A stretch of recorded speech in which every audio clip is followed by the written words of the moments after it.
Today I'm going to be talking to you about a neo-ichnological approach to interpreting bird and other trace fossils, with implications for previously unidentified bird traces. So I'm taking you to eastern Borneo to look at some Miocene mangrove deposits. And these were identified in the Sandakan area. So here is a map of Borneo, and we're looking at the northeastern corner. And the outcrops that I looked at occurred in a facies belt extending for around 8 kilometers, with 16 outcrops including ancient mangroves. And this is the facies map here, and you can see everything in green is fossil mangrove deposits. These deposits included mangrove forests, channels and reaches. So here we can see a rooted mangrove tree, and in this diagram the sand bodies here are channels, or these extended flat sand bodies, sheet-like sand bodies, which were deposited in open areas within the mangroves. And the mangroves also included a diverse diagnostic fauna and ichnofauna.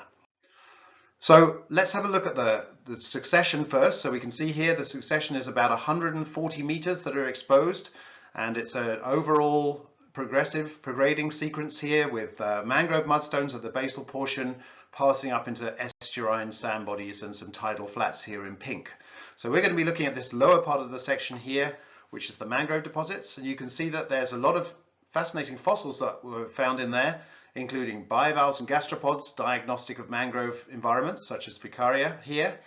There were also mangrove lobsters preserved as casts in ironstone.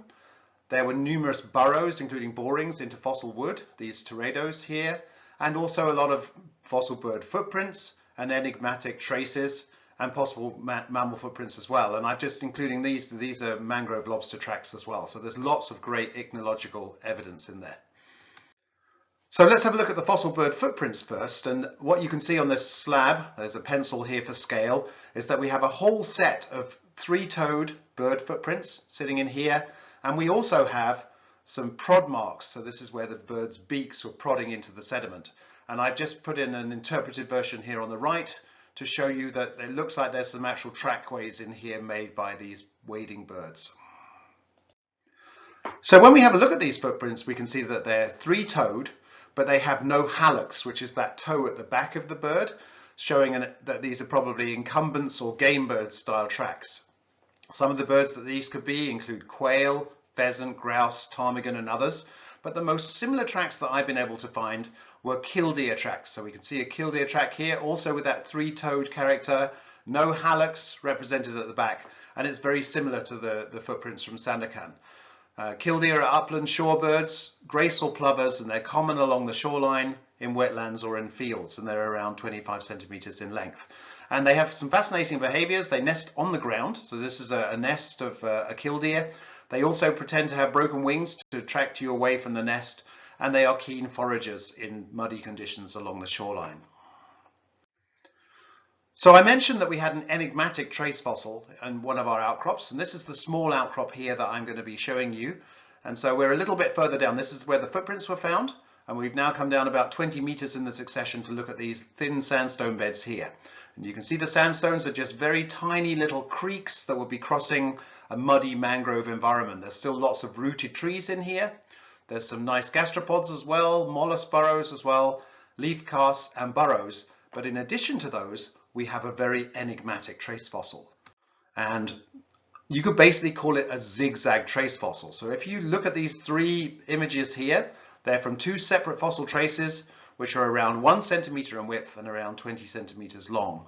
And they occur on the base of a bedding plane, as I said, around 20 meters below the bird footprints. And if you look at these in detail, you can see that there's a zigzag pattern to these. So something is scything backwards and forwards through the sediment.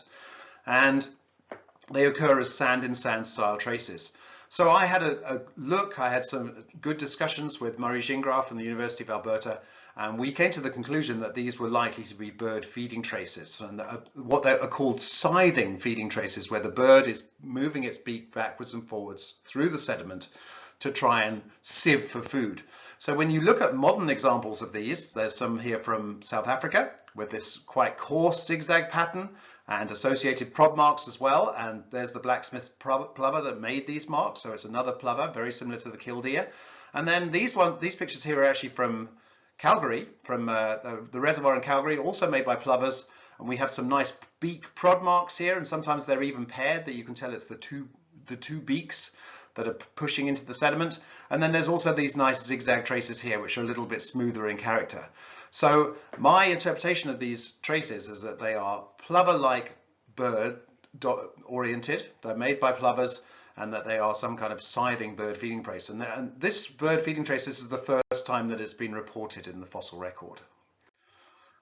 So when I discovered these feeding traces, it got me thinking about all the other ways that birds feed and how few of them have actually been reported from the scientific literature in the fossil record. So I had to think about some of the different styles. So we have birds that drop their food onto the ground to try and break it. And that includes these herring gulls here that are dropping oysters, kites dropping gastropods, and also ravens dropping tortoises here in South Africa.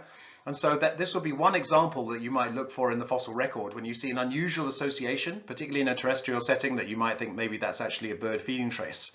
Then there are larger prod marks, and this is a prod mark from an ostrich when it's feeding, dabbling traces from ducks, lecks and scrapes here, which are obviously not a feeding trace, but they're a behaviour that you see from turkeys. And then also storage media like this, where woodpeckers are storing their nuts in cracks in the tree, and then attacks that you might see preserved in sediment as well. And this is where a magpie or an owl has actually come down to try and attack a rabbit or a hare that's making its way across the snow. So undoubtedly these do exist in the fossil record, but whether they've been recognized or not, that is the big question. So I think we need to be more observant and imaginative in the field. So it's not just footprints. There are many other bird behaviours that might be preserved in the fossil record that just haven't been identified. And nesting traces is another one. So I have a fossil nest picture here, and this is pretty much the only fossil bird nest picture that I could come up with. And this was recently sold at auction for 18,000 euros. And this is a nest that's been preserved in travertine. But all of these different kind of nests here, you would think there was a good chance of them being preserved. And particularly if something like a weaverbird nest fell on the ground and you found a cluster of organic material, of plant material, then you might be thinking to yourself, well, that's just plants washed together, but there's no reason why that couldn't be a nest. So I think we should be looking out for these features. Another exciting area for me and the work that I've been doing here in Calgary, because I've got the snow to help me, so it provides great tracking media for looking at traces, is what I call DLTs and GLTs, and that this is not some kind of burger. This is duck landing traces and goose landing traces. So we can see here this goose in the bottom left. It's begun to land on the snow, and so there's its wings dragging along, it skids to a halt, and then it sits down and rests. And so we've got three different styles of trace here that are all associated and could all be used to try and interpret this kind of feature. Up here we've got a similar one from a duck landing trace, and then what must be my favorite trace here is these resting traces in ice. So you can see these lozenge shapes here with a kind of little tick at one end. And what these are is where geese were sitting on the ice and their bodies were warm enough to start melting a little resting trace into the ice. And the little marks at one end are their feet pushed out behind them. So this is something that we should also be looking for in the fossil record. So just to conclude, I used neoichnology to understand an ancient scything feeding trace.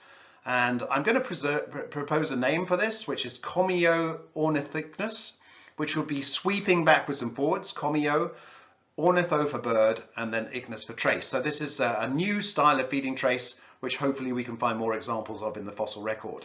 And the study that I've been doing suggests that there's many other bird and other animal traces that have not been identified in the fossil record. And when you see these odd structures, and this is a nice example here, identified by Martin Lockley and his colleagues, which they believe are dinosaur leck traces, so dinosaurs pawing the ground to try and impress their mates. When you see these, you start thinking to yourself, well, maybe I should be looking in more detail at the rocks, and maybe those little scratches that I just ignored were actually something quite significant. So my suggestion is that every time you see an interesting piece of animal activity, you should start thinking about what traces it may be leaving behind. So I'm going to leave you with some examples of animal activity, and thank you very much for your attention.